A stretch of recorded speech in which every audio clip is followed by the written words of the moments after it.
आपको जो सब कुछ दिलाएंगे ये करमवीर फौजी ही है जो दिलाएंगे।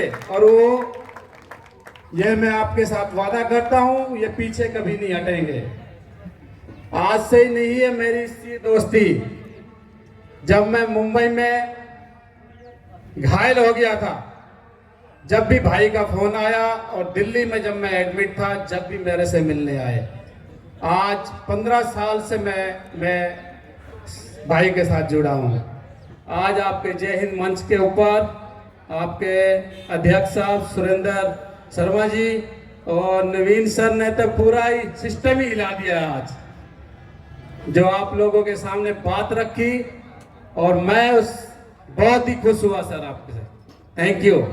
और हमारे साथ मैं जितने भी मेहमान अतिथिगण आए हुए हैं उनका मैं आभार प्रकट करता हूं।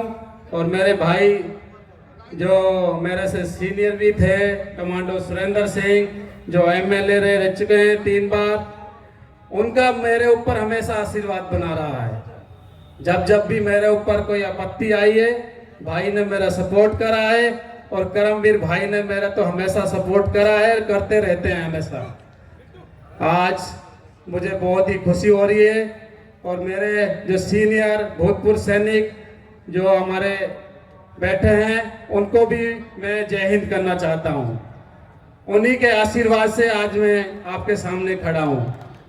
ठीक, ये एक मुंबई हमला ऐसी घटना थी जो आपने सभी ने देखी होगी टीवी पे। और आज भी 3 दिन पहले मैं मुंबई से ही आया था, जब भाई का फोन आया था। 15 साल की बरसी थी मुंबई में। मुझे महाराष्ट्र के गवर्नमेंट सीएम ने और शाहरुख खान ने स्पेशली बुलाया था, तो मैं गया।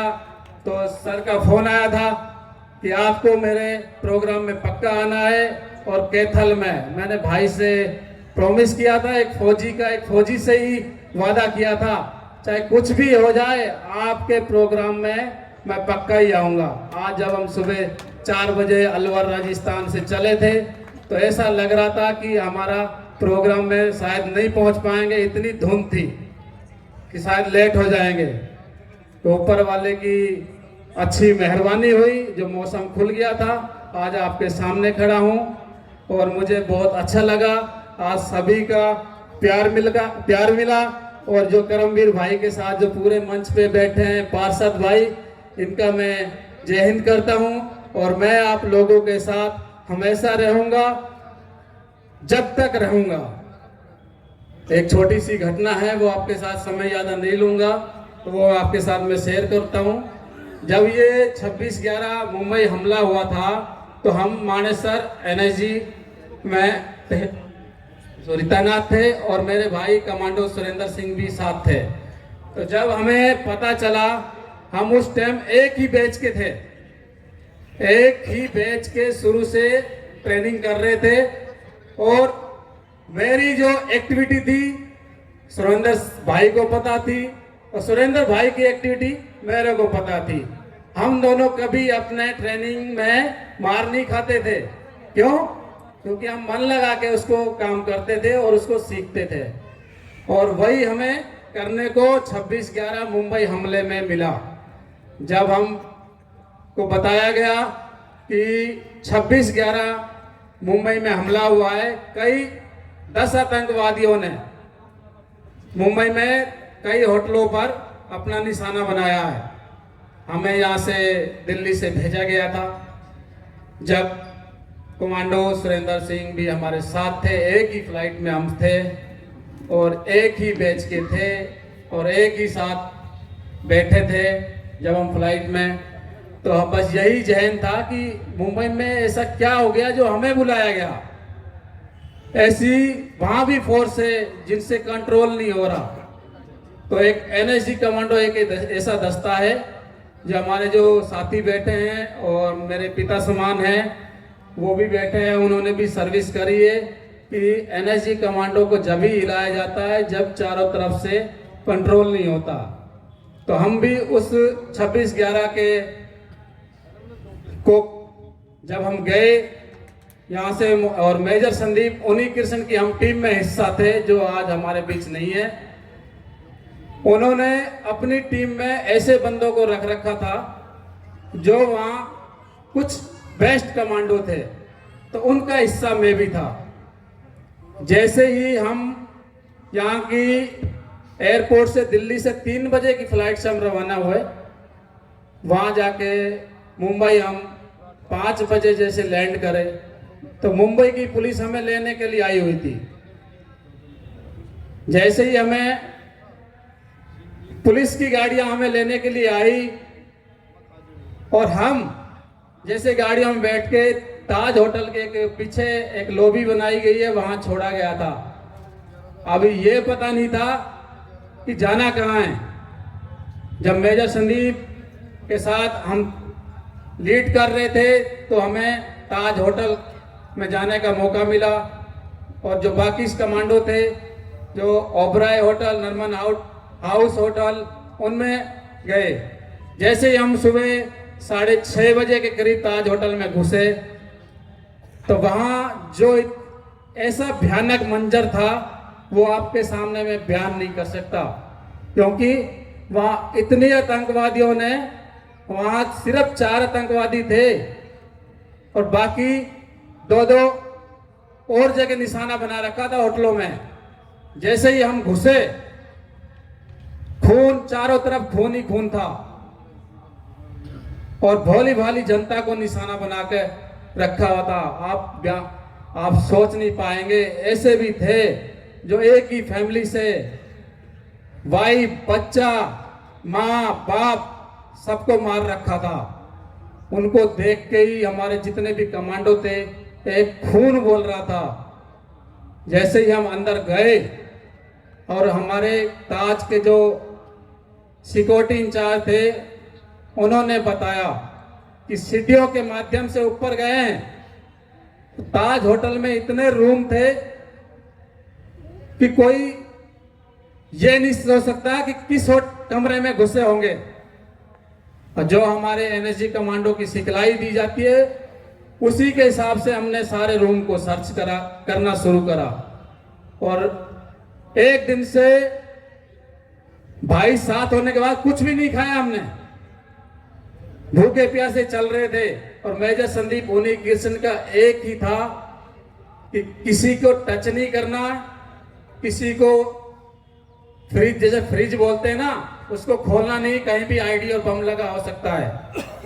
तो उसी के नेतृत्व में हम चल रहे थे। जैसे ही हम आगे बढ़ते गए तो हम वहां से अकेले ही हमने 15-20 बंदों को बाहर निकाला था जो अंदर फंसे हुए थे, क्योंकि वहां ऐसे बंदे थे जो बाहर से भी आए हुए थे और डर के मारे गेट नहीं खोल रहे थे, रूम के अंदर छुपे हुए थे। और आतंकवादी से जिनको पूरा बाहर से, जो पाकिस्तान से उनको आदेश मिल रहा था, जो हमारी कमांडो की जो एक्शन था, वो सब देख रहे थे। जो हमारी गतिविधि थी उसको वो अंदर टीवी में देख रहे थे। क्यों? क्योंकि मीडिया जो हमारा को पूरा लाइव दिखा रही थी और हमारा जो ऑपरेशन था वो थोड़ा लीक हो रहा था।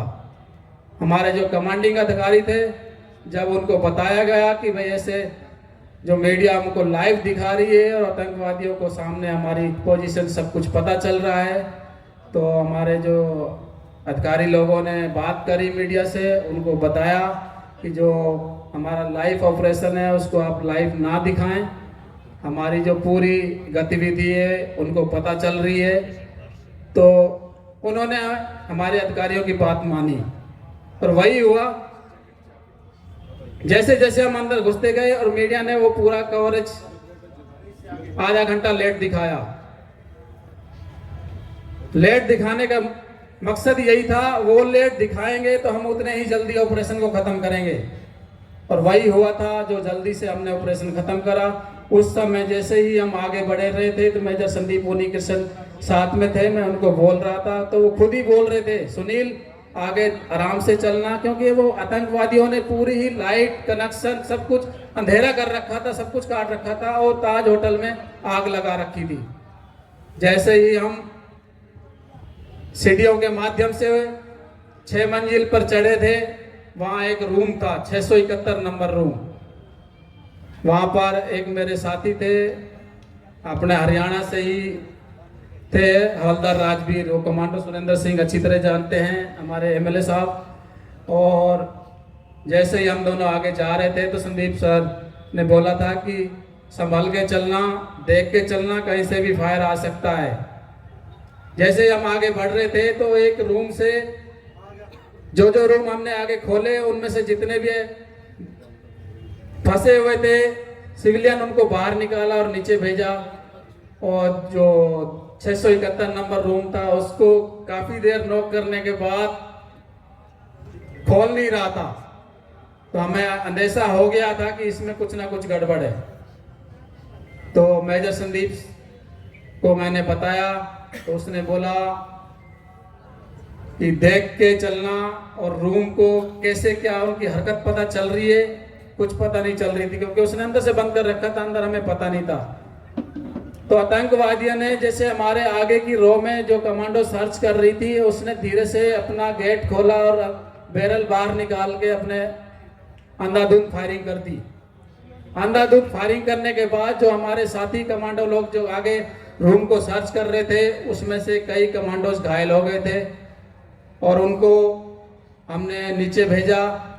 जैसे ही मेजर संदीप ने बताया, उसी के हिसाब से उस गेट को हमने चार्ज लेके उड़ाया और आतंकवादी को गेट से खिड़की से नीचे जा पड़ा था।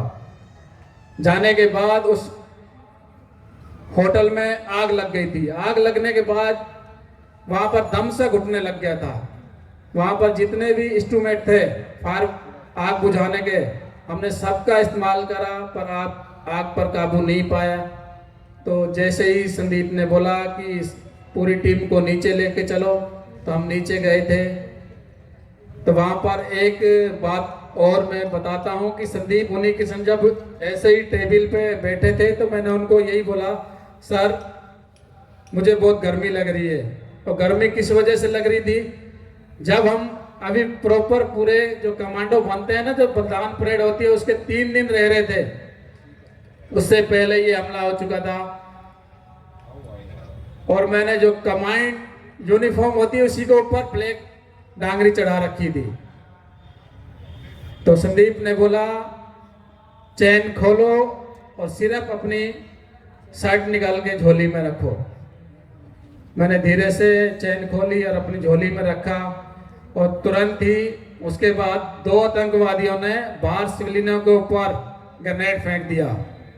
तो हमारे जो कमांडिंग अधिकारी आए, उन्होंने बोला कि संदीप अपनी पार्टी खड़ी करो, अभी 2 आतंकवादी और हैं जिन्होंने ऊपर ग्रेनेड फेंक दिया है। तो संदीप ने जैसे ही मेरे को बोला, सुनील फटाफट खड़े हो जाओ अपनी टीम को। जैसे ही मैं आगे चल रहा था, क्योंकि मेरे हथियार पे नाइट विजन लगा हुआ था, तो बोला आपके पीछे हम सब चल रहे हैं, देख के चलना। जैसे जैसे मैं आगे बढ़ रहा था, ताज होटल में कभी किसी को जाने का मौका मिले, वहाँ जमशेद जी की एक स्टेचू लगा हुआ 2nd मंजिल पर, वहाँ सीढ़ियों के द्वारा हम पहुंचे और नायक बाबूलाल मेरे साथ था। जैसे जैसे हम आगे बढ़े और एक ब्लैक शीशे का दरवाजा था, जैसे हम खोलने की कोशिश करी तो आतंकवादी ने ऊपर से फायर कर दिया। आगे वाले आतंकवादी को ढेर करा, ऊपर वाले का पता नहीं था कहाँ है। उन्होंने जितनी भी 2 मैगजीन थी वो अंधाधुंध 30-40 राउंड वो मेरे ऊपर फायर कर दिया। और उसमें से जो नायक बाबूलाल था उसको सपोर्ट मिला, वो साइड लेके छलांग लगा के नीचे हो गया, मैं फंस गया था। मेरे ऊपर मैगजीन खाली करी, खुद जो बुलेट प्रूफ जैकेट थी उस पर लगी थी, और मुझे उस समय पता नहीं था कितनी गोलियां लगी थी। जब मेरे हाथ से मैं सीढ़ियों से लुढ़कता नीचे आया तो मैंने देखा मेरे हाथ से खून निकल रहा है, और मैंने उस आतंकवादियों को ऐसा महसूस करा दिया कि ये बंदा खत्म हो गया, क्योंकि मुझे पता था मैं हिलूंगा तो ऊपर से दोबारा मेरे को फायर करेगा। तो उसको ये लगा कि ये कमांडो खत्म हो गया है। उसी 5 मिनट के दौरान मेजर संदीप उन्नीकृष्ण मेरे थोड़े नज़दीक आए, उन्होंने पूछा, मैंने बताया कि सर मुझे गोली लगी है, हाथ से खून निकल रहा है। तो उन्होंने यही बोला, घबराना नहीं, हम हैं आपको पीछे। तो उन्होंने 2 बंदे कमांडो जो भेजे, जैसे ही उसने भेजे तो आतंकवादी ने ऊपर से फिर ग्रेनेड फेंक दिया। ग्रेनेड फेंकने के बाद मैं चल के, मेरे को बाहर लेके गए। मैं जब चल के जा रहा था तो मैं खुद चल के एम्बुलेंस में गया था। जब मेरी कंधे की ये गोली निकल रही थी, जब मुझे होश था, डॉक्टर जब निकाल रहे थे गोली,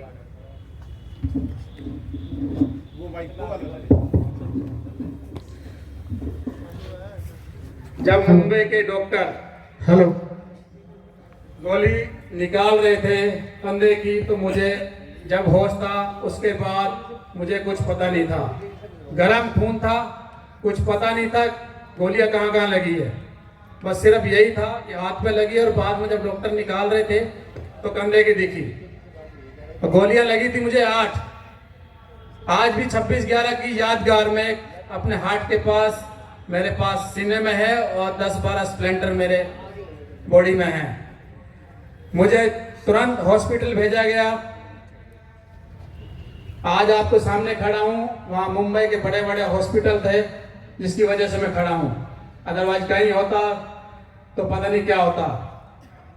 जैसे हम बॉम्बे हॉस्पिटल में पहुंचा तो मुझे 2 दिन बाद होश आया था, जब तक हमारा ऑपरेशन खत्म हो चुका था। जब कमांडो वहां 2 मेरे पास छोड़े गए थे तो थोड़ा सा होश आया था। तो मैंने सिर्फ यही पूछा था, मेजर संदीप उन्नीकरण कैसे हैं। तो उन्होंने जैसे ही बोला वो हमारे बीच नहीं रहे, तो मैं फिर बेहोश हो गया था। उसके बाद 1 दिन बाद फिर होश आया, तो मेरी वाइफ से बात कराया डॉक्टर ने, क्योंकि घर पर इतना बुरा हाल था। एक जो घर के माँ बाप होते हैं, फैमिली बच्चे होते हैं, वही समझ सकते हैं जब उसका बेटा लड़ाई लड़ रहा होता है तो उनके पे क्या बीत रही थी वही जानते थे। और मेरा उसी टाइम 3 महीने का एक छोटा बेटा हुआ ही था, वो भी हॉस्पिटल में था। तो मेरे जो साले साहब थे उसने सारे फ़ोन लेके अपने पास रख लिए थे। तो उनको ये था कि ऐसी कोई खबर ना आ जाए जो डायरेक्ट इनके पास पहुंचे। तो वही हुआ था। जब डॉक्टर पराग मुंशी ने बात करी थी तो उनसे मेरी सिर्फ 2 मिनट बात हो पाई होगी वाइफ से। तो मैंने उस टाइम यही बोला था वाइफ को, मेरे बच्चों से बात करा दो, क्या पता मैं लौट के आऊं या नहीं आऊं। बस इतनी बात हुई थी। और ये हुई थी कि आतंकवादियों ने छुप के पीछे से फायर कर दिया, सामने से उनकी हिम्मत नहीं हुई। ठीक है। तो आज भाई करमवीर भाई साहब ने जय हिंद मंच के माध्यम मुझे यहाँ बुलाया, आप लोगों का अच्छा प्यार मिला।